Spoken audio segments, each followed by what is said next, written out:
Hey, what's up, Causenetic family? Welcome to the Causenetic podcast. Hey, Causenetic means being a person or thing that gives rise to a phenomenon that's dynamic or energizing. We're tackling topics and telling the truth. I'm Keith Benson. And I'm Rodrigo Ross. And so today. Not tomorrow.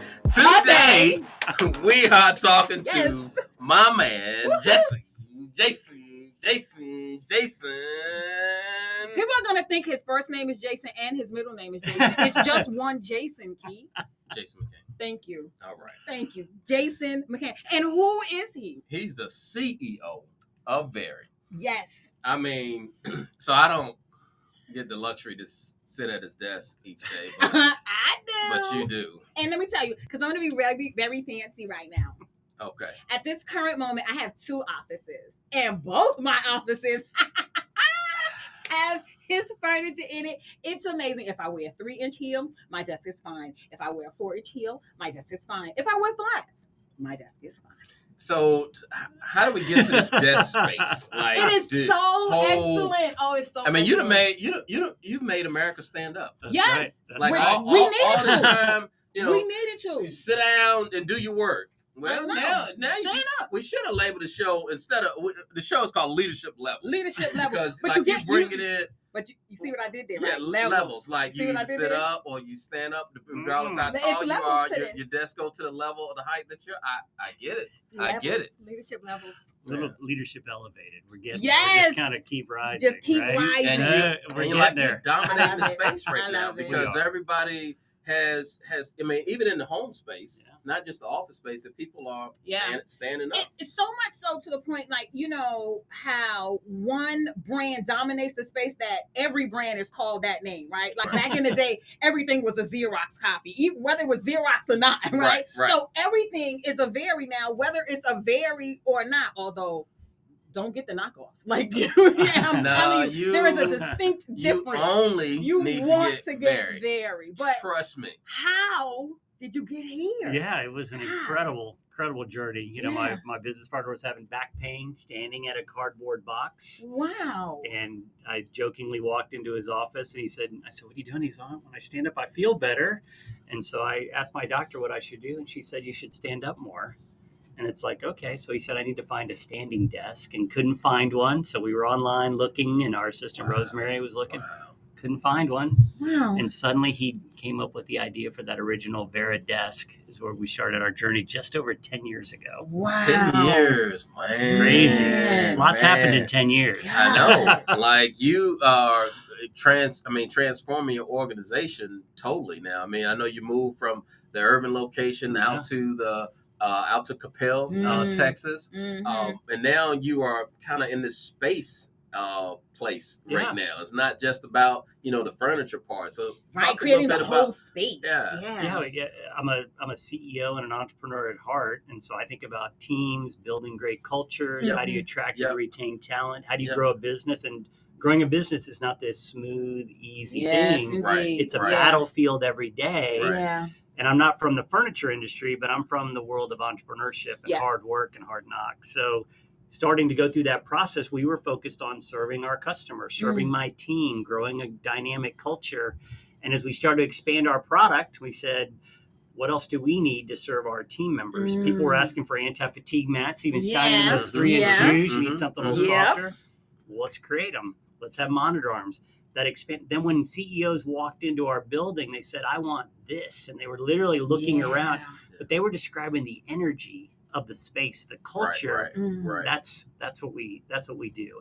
It's more than standing desks. Yeah. It's about creating workspaces that elevate people, that expand and contract, that transform and change, and a new way of thinking about the workspaces of the future. Yeah. I remember when we got to go and visit your offices when you were in the Irving location before we moved into our new Capel, and they had like this sample, right? This sample space of what our offices were going to look. First of all, they built like a whole sample office.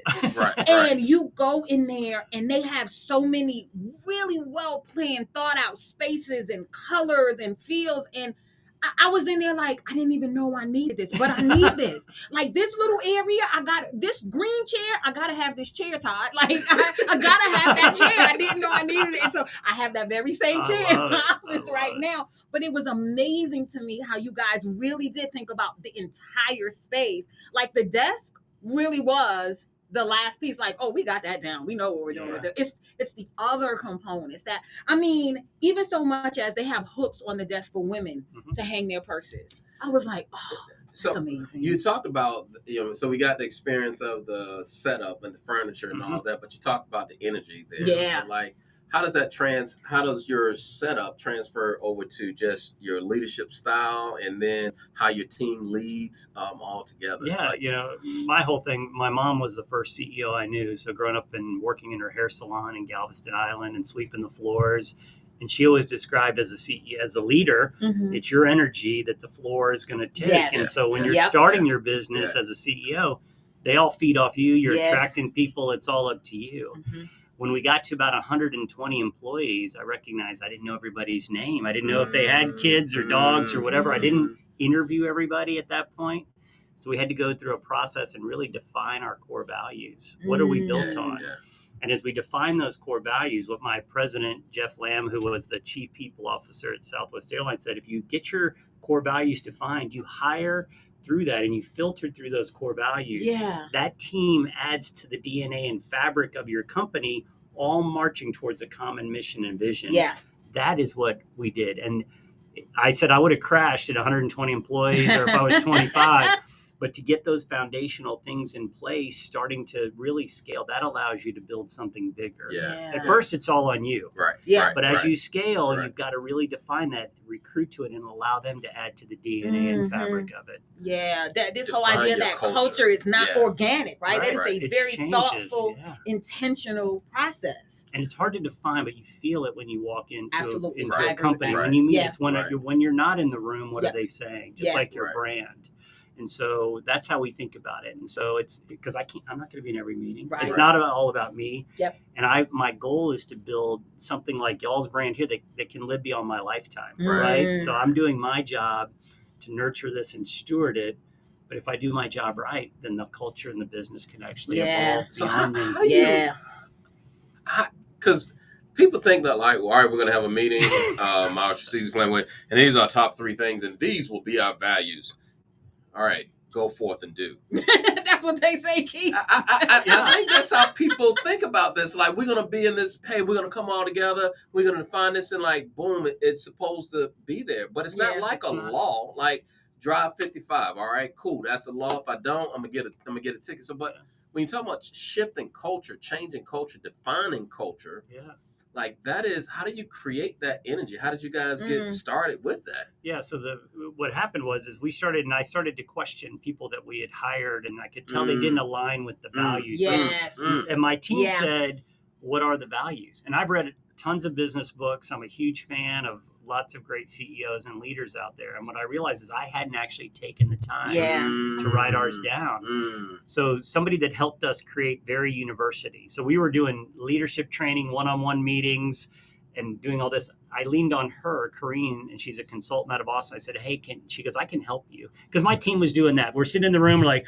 oh, integrity, is that a value or is that what is work hard? What is that? Yeah. And it didn't feel right. She said, let me help you. She said, give me a list of people to talk to. And so I gave her a list of 17 names of people, some I had known for a couple weeks, that I could just tell they had the energy, and some that had been with me prior at my other business at Gemmy that had come over that I've worked with for 10 plus years. And then she interviewed Dan and me, and she interviewed all of us, and 6 core values came to the top. She just asked us questions. Yeah. And as she started to go into there, and she said, be authentic, be a team player, believe it's possible. I'm like, oh, yes. And we started to write those down. She said, embrace change, raise the bar. And it started to just, these words started to happen. Yeah. And so she sent me a draft on the email, and I hit print on my printer. And as it sat on my printer, I was like, oh my God, I can't wait to get this and start, socializing it and sharing it with people. It was the same day that my now president, Jeff Lamb, walked in the building on a tour, just like y'all came on. And I'd been struggling with growing pains. And I said, does anybody know a real chief people officer? I've read about him. I've never met one. They said, well, Jeff Lim used to be the one at Southwest Airlines. He's in Capel. He's willing to come for a coffee tour same day. This is God, divine intervention, whatever it is. Jeff comes on a coffee tour and he describes what I described, that value story from Southwest. And I said, I've got our values on my printer. Can we talk about these?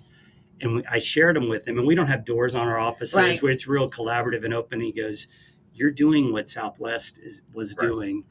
This is what it's all about. You're on the right path. And it's been incredible how all these things align and work. And that's what we celebrate too. And what I realize is I've been living those since day one. And now we've got them on paper. Now the team talks about, we celebrate them. We open up our all hands meeting. Those are the first things that come on. We recruit to them. I share them with clients. Yeah. If they don't align with us, okay, we don't have to do business. There's plenty of other places. You can go to IKEA and ruin your Saturday if you want.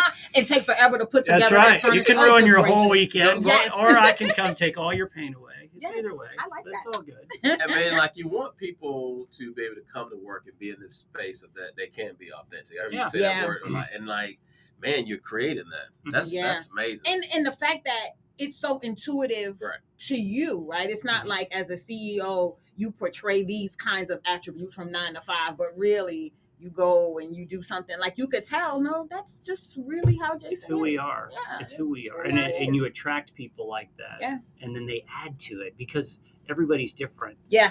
And so that allowed me to go from 100-person employee doing tens of millions of dollars in sales to hundreds of employees doing hundreds of millions in sales. Like it's a different scale. So you start to grow, and it allows you to challenge yourself as a leader to grow and scale. Yeah.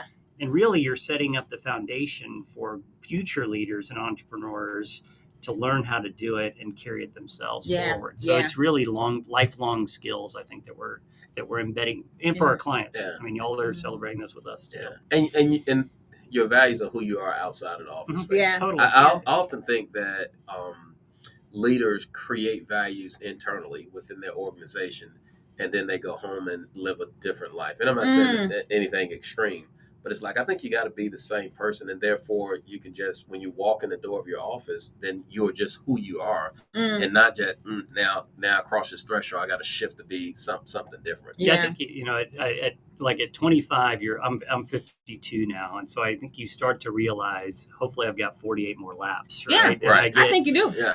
And so, but as you think about those things, it's much. You start to realize the importance of authenticity, the importance of living it 24/7, and then sharing it and doing it all the time. My kids see it. Yeah. My other leaders see it. They all bring it. As they get celebrated for addressing concerns or bringing up challenges, and we address those things, and you're not punished for it, for being authentic, for raising your hand. I got a question. I don't know. What are you saying? All those things actually make us stronger. Yeah. And new people coming on, watch. Yes, they do. Yes, they do. And then we all elevate together. Yeah. Yeah. Well, clearly you are excellent at it, because DCEO named you their CEO of the year in 2021. Like, we got DCEO on the Causenetic podcast. How about that? That's right. I think he's like the definition of what Causenetic means. I absolutely believe that he is the definition of Causenetic. And you didn't even know it, right? He's phenomenal. That's awesome. Dynamic, energizing. We're gonna change this to the Jason McCann podcast. No. I mean, we're not even gonna call it Causenetic anymore. Why not? Man. It's excellent, but kudos to you for that accolade. I'm sure there are so many CEOs that were like, "Yay!" No. But they're like, who is was this it? guy? Like, We've never heard of him. and he still made it to be the CEO of the year. See, that means you're not doing something right. But how was that for you? How did that feel? When Christina Perez, the editor, called me and said, "Hey, we want to do this," and I said, "Am I nominating somebody?" She said, "No, it's you." It's you. And I said, "Who? Like who?" And she goes, "Me." And I'm on a call with her, and I said, "Why?" And she said, "Your optimism and hope and communication and clarity during the last year of uncertainty to the world has been inspiring. Yes. We've seen the impact your team's had through your giving campaigns, through your volunteer, the work that you're doing, the impact you're making. And it was emotional. So I only told my wife because I didn't know if it was actually going to happen. Because you always have that, you just have that moment. I was like, did I dream this? Trying to prank me. And they're like, hey, we want to do a photo shoot. I was like, can we do it at our South Lake location? I'm trying to lease that building up if you could. So she said, sure. So the photographer showed up and I was like, oh my God, this is really happening. Then I'm like, is it really going to go to print? Like, I didn't tell anybody. I was just like, it's there. I was like, just in case I screwed something up. Or they were like, no, it's really going to be a real CEO. It's there. It's real. It happened. But it was all, I was so humbled and honored. Yes. It was a great win for the team too, because it's not about us. Yeah. And we recognize that. Yeah. So yeah. whether it's my mom or grandmother, generations before me that have done other stuff, but it's just kind of a cool win for all of us. So now you and I share this kind of thing for the Shark. Oh, yeah. So little Shark Tank fans here. here. So you got one of your first buyers? Yeah, one for office furniture. Was Damon John's Damon team John? in New York City. Wow. Like, I mean, that's pretty. It was awesome. That's pretty fancy. I mean, I'm just that's saying. Pretty fancy. I mean, he's an incredible entrepreneur, and just like he is on television, just like his books read. He's so authentic when you meet him. But George had back pain that worked for him and bought a Vera desk where we started. And so our guys delivered it. And he was working on this new cool co-working concept in New York City back in 2016. So the team was going to fly down to Dallas. They were here for a meeting and they wanted to see our space, just like y'all walked around. Yeah. And we had these prototypes, 60-inch desks, 5 feet wide in our office. And they said, yeah, we're going to need full desks. And we're like, hey, we got these full desks. These will be great. And they're like, these are huge. You don't understand New York City. Like everything's a little smaller. Yeah. So they went to Heart 8 Barbecue in Capel for 90 minutes. There, I said, just keep them at there. Just keep them at the barbecue place. And my guys went in the shop and cut down the desks to 48 inches, painted them, tweaked them, put the legs back on. And when they came back from lunch, smelling like Heart 8 Barbecue, smelling good, like the fireside ordering, you can smell it now. It's almost lunchtime. Right. And they come in and I go, I got your Texas-sized desks over here, and I got your New York-sized desk right here. And they were like, you have got a deal. And we shook hands on a deal. And that got us into our first office space in New York City. Oh. So talk about that, though. So you made a decision on the spot. Right. And not, okay, well, we'll come back. Can you come back? Let's 3 months from now, and we'll see. Yeah. But like, what? How do you get to that plot? I mean, we'll have a lot of younger leaders that listen to the Causenetic podcast. And it's that flexibility that you have, being nimble, thinking on the spot, to disrupt, to change things. Just solve the problem. How did that come about? How does that come about for you? I think for me, it's intuitive, but I think as an entrepreneur, you've got to be listening to the fan base. Yeah. You've got to listen. And the beauty of today's technology is you're getting feedback all the time. Right. Yeah. More than you want, but it's the nature of it. Mm-hmm. And so you have an opportunity to show. You've got to take your idea and your product, and I always describe it as kind of like a newborn. So it's going to be beautiful to you, and I think this is on. And other people are going to your kid's kind of ugly, but they may not say it. Right? But you gotta. I might be frowned upon, but you thought it. Right? You thought it. But you thought it. But you gotta pull it. You gotta get that feedback, and that iron on iron sharpens that idea and gets it better. But you've got to be in growth mindset all the time. Yes. And when somebody hits you with negativity, you're trying to monetize it and turn it into something positive. Like, oh, I hear it. How do I react to it? Yeah. And not being shut down and, oh, my life's coming to an end. It's more about coming back with the volley back over the net. Yeah. And that's how I think about things all the time. Yeah. But that's and every entrepreneur ought to be thinking that. I always describe for entrepreneurs today, if you can look out there and see these painful things that are happening, and we saw it with back pain initially, but really how furniture was bought and workspaces were designed, those pain points you can actually monetize, especially where your passions collide with them. That spot is a great place for you as an entrepreneur to play in. Right. So if you're excited about it, carving rocks or doing whatever, and people want it, and that pain point is there, you can actually monetize it and build a beautiful business or something right there. If you can turn that into something, but people they gotta want it. Yeah, you can't just. That's Sometimes it's just a hobby. well, yes. Let's go with that with the rock carving. Well, I'm with my rock carving. I'm gonna stay with the hobby side, but like with the fishing, like with the painting, like with I'm just saying that's my hobby. But so you say painting, like. Speaking of, I mean, first of all, I'm feeling a ways right now because not only did I grow a $1,000,000,000 business and I was DCO, I'm just an artist too. Like I'm just an established. It's about to become a commissioned artist. I mean, I'm just an artist too. I just do that in my free time. Like, what? Surely there's a hallway to put a painting on. Right? Like, hey, sure, we can get my life something together. to go with this orange. We can put something right here. We can. We have space. So, how did you become an artist now? I mean, well, I think all of us have creative, juices that fly inside of us, and we explore them all the time. And I did some fun painting back in the early '90s, just for fun. And during the height of COVID, I was under stress like everybody, and so I got a canvas and I jokingly splattered some paint on it, kind of Jackson Pollock style. And my kids are like, "What's he doing, splattering paint?" And it's all hot in the garage, and paint's all over. My wife's all upset. There's paint all over the floor, and I've got cardboard, not even a drop cloth. I don't even know what I'm doing. But I felt something. Like I was bringing a canvas to life, and I started to just do it over and over and over again. I try to do at least one a week now, and I'm literally just trying to bring something to life with colors and energy. And I describe it as energy that's going into these canvases, and it's just, I've got friends that I'm like, hey, just make a donation to a nonprofit like this, do something.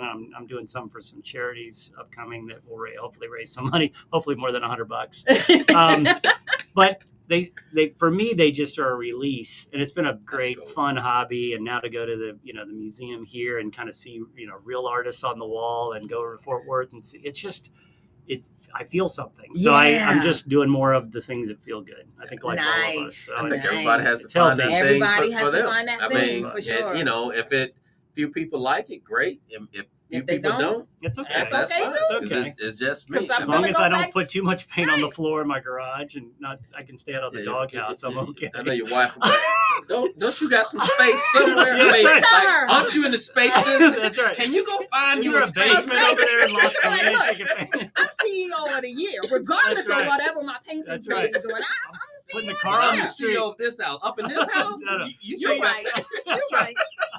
That's correct. That's right. She is CEO of the Causenetic. That's right. I understand. You're right. I just get a little. So speaking of during the pandemic, when there was this shift to people working from home, and it seemed like everyone was going through this process of redoing their home office or creating their home workspaces. Like, how did you guys experience that in Vari? Was there like a rush or a need to create different kinds of maybe not so commercial spaces? So how'd that look for you? Yeah, it's been an interesting. So we had just rebranded from Varidesk to Vari. We had spent millions of dollars to go on television. Hey, we can deliver an office in 28 days. And I hired salespeople in 15 different cities across the country.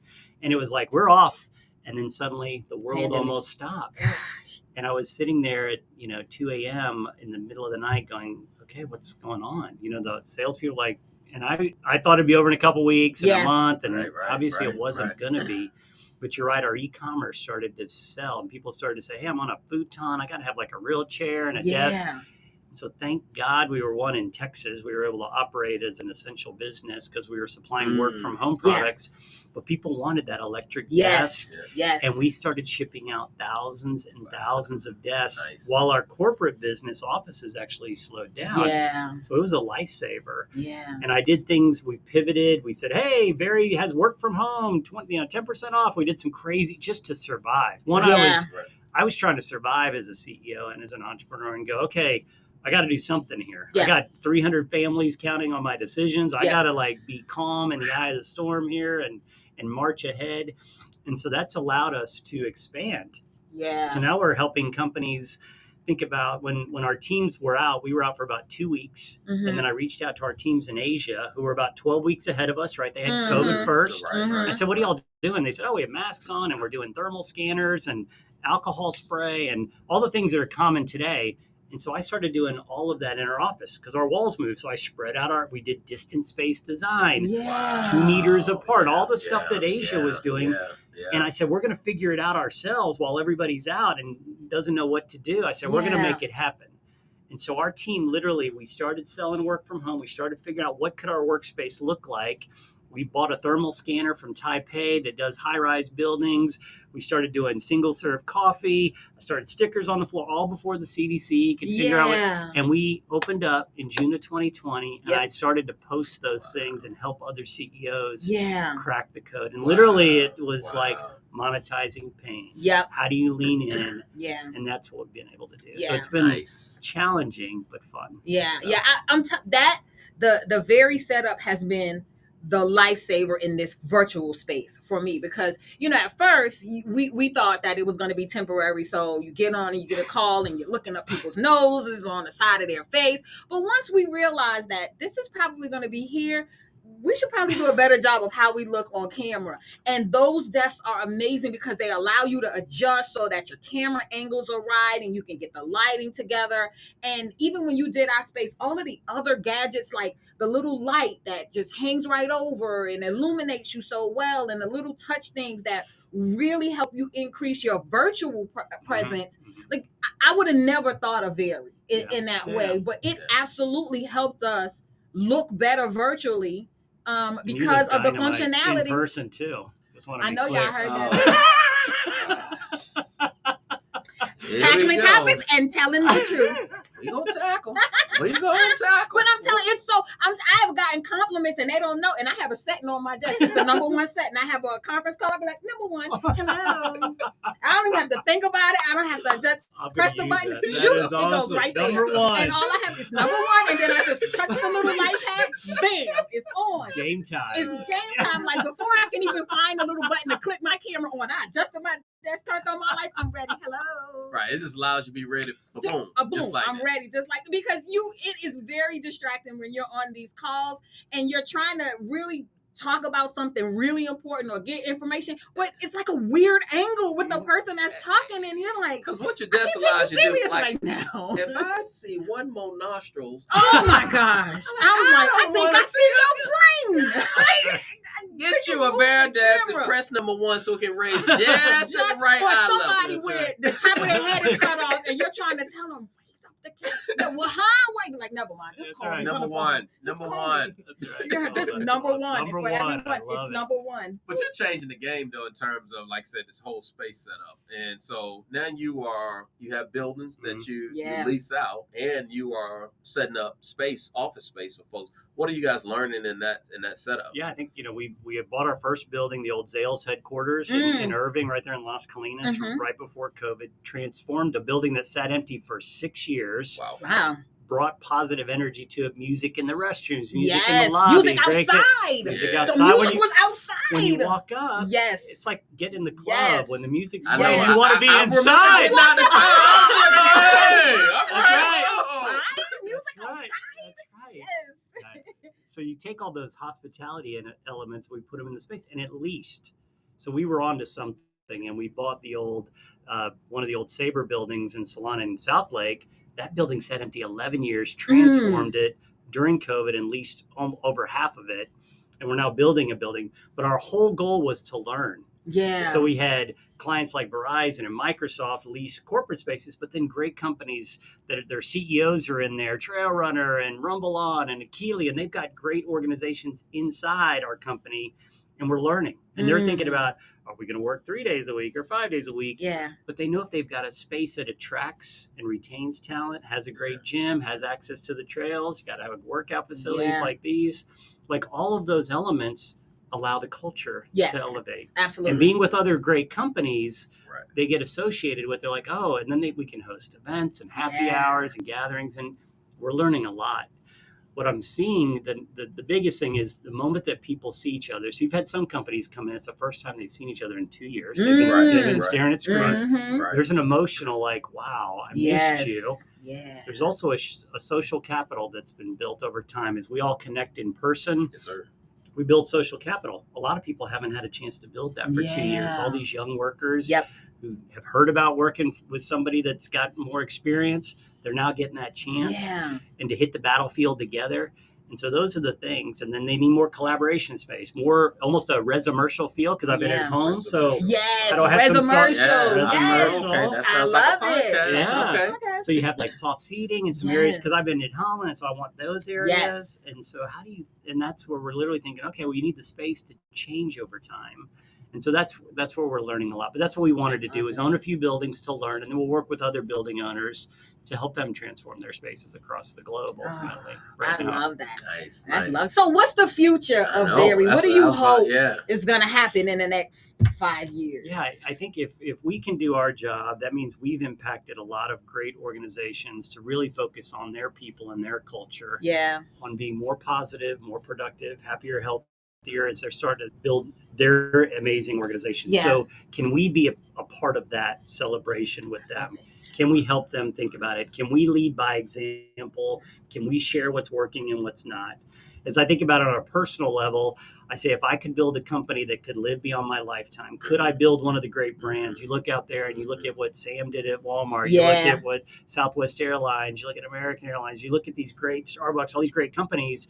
Do we have a shot to build one of the great brands? And we have a ton of work to do. We're only 10. So we're like, you picture yourself at 10 years old and scrape knees and riding the bike and sports. And that's literally the phase we're in.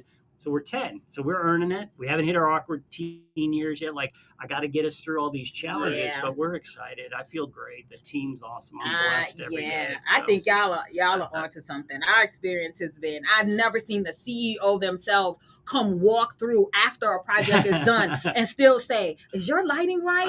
Is the white noise good for your office? What about that chair? I'm just like, I put a sequence pillow in it, and so it's perfect. I love it. My yellow chair. I'm the only one that has that chair. You're a very special person. I don't really know how to take that right now. So tell us a cool story. I mean, you've been in this, and you've got the hobnob with some different folks. You got to change the game in terms of layout and office spaces and changing people's cultures. What's a cool story in these 10 years that just kind of pops out to you? Because we said to Damon John, that one to me was like, oh man, you had to. And then you did his office in New York. I'm gonna go home and be like, I know Jason, right? Yeah. I come in your office. He's gonna be like, no, I don't know you, lady. I don't know you. No. Yeah. I've got two. So one would be we were able to also transform Mark Cuban's space for the Mavs. And Cindy Marshall went in, and when Mark needed a transformation there, and she came in and did such incredible work for that culture and that team. And I had the blessing of her. She walked into our building on a tour because she was talking about transforming their space. And it was the first time I met her, and she is just like you read. Pure love and energy. I can't wait for her book to come out in the next couple of weeks. So I meet her, and she walks into our building and says, I had 100 things on my list, and number 100 was to transform my space for my team. They're going to go home for 2 weeks. We've got some GCs that are going to come in and do some work, put some cool new art up, and then I want y'all to transform it just like that. And we were able to transform that space. And for her to know that she was going in there to elevate and transform a culture and leaned on us to be a part of that. And we've done that now in 2 different areas for them. And then part of our giving campaign, we work with some nonprofits. We'll give away product. And I had never heard of Dr. Cheryl Jackson or Minnie's Food Pantry. And she came in and she stood on our stage and she was telling her story. And 11 years ago, and after her mom had passed away, and she's got a box of macaroni and cheese and 2 cans, and she's going to start giving and serving others. And I'm crying hearing the story, and I'm sitting there, and so we want to transform her education center that she's doing up there in Plano. And so we had some furniture. I showed up in the box truck, and I'm out there building furniture, and my team volunteered the hours, and we do paid volunteer time off. Cindy Marshall then donated the conference room. She said, I want you to have the same conference room that I did for the Mavs. She donates that, puts all this Mavs artwork up for her team. And then to see the impact of what they're doing in the community. Yeah. And I would say that's how the ripple effect happens. Yes. It's one candle at a time. And together, if we can all do that and plant those seeds in corporate America, in the serving area, in the next generation of entrepreneurs, if we can all do our jobs in those areas, the dots connect. Yes. Come on. And the ripple Come on. effect is so positive, and we build something much better out there together. Yeah, I love it. You about to make me shut up in here. About to make me cut a rug. That's it. Man, That's it. I mean, that's the power of what you guys are doing, right? Absolutely. It ain't about a piece of furniture, right? It is about, changing and disrupting spaces for good. Yeah. And changing the culture, right? Culture is not organic. It deserves for people to focus and be intentional and be really driven to create spaces where people have like the best time, right? Like I don't know if people really